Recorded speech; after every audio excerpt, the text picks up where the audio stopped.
I love Disney's Three Little Pigs. They appear several times, and whenever they're in a cartoon, I absolutely adore them. And it's quite disheartening with the Practical Pig, which was great, but it's quite disheartening because it wasn't initially released as a Silly Symphony cartoon.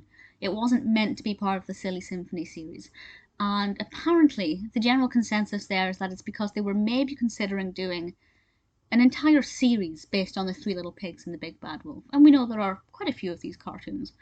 But this is apparently the fourth one.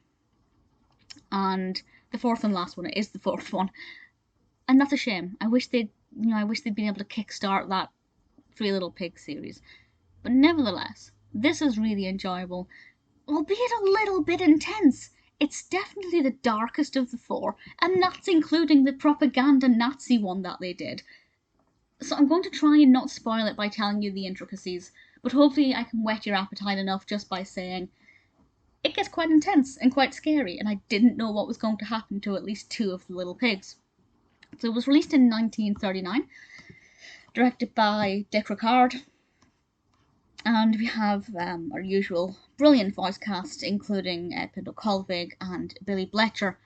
And of course we have Practical, Fifer and Fiddler Pig, our three little pigs, and the Big Bad Wolf.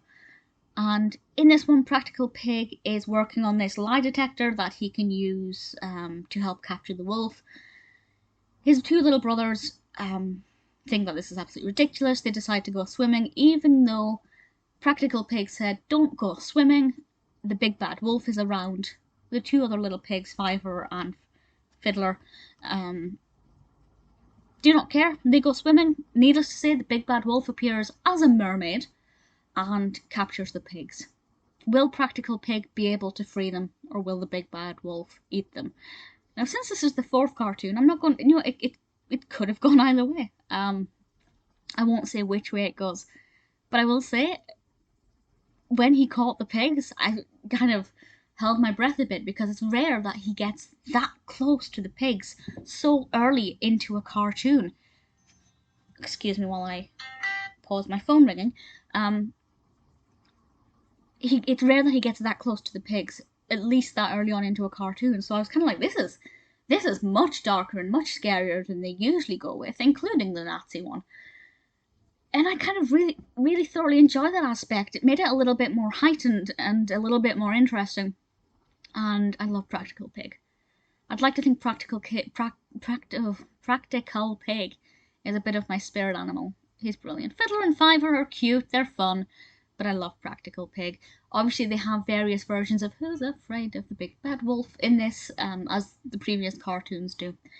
It's brilliant. The animation quality is fantastic, the music for it is obviously brilliant, the way the story develops, I love the messages in it. Listen to your older brother, or you will be eaten by a wolf.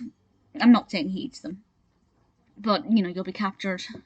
It's absolutely fantastic, and I love it, and I can't fault it, and I'm nostalgic for something that happened when I wasn't even born.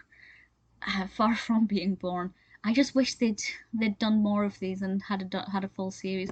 But maybe it would have been overkill. Maybe if they did more, they would have kind of started to drain the storylines, and the characters' actions and behaviours would have been very repetitive. Maybe 4 is a nice number for Three Little Pig stories. 3 probably would have made more sense.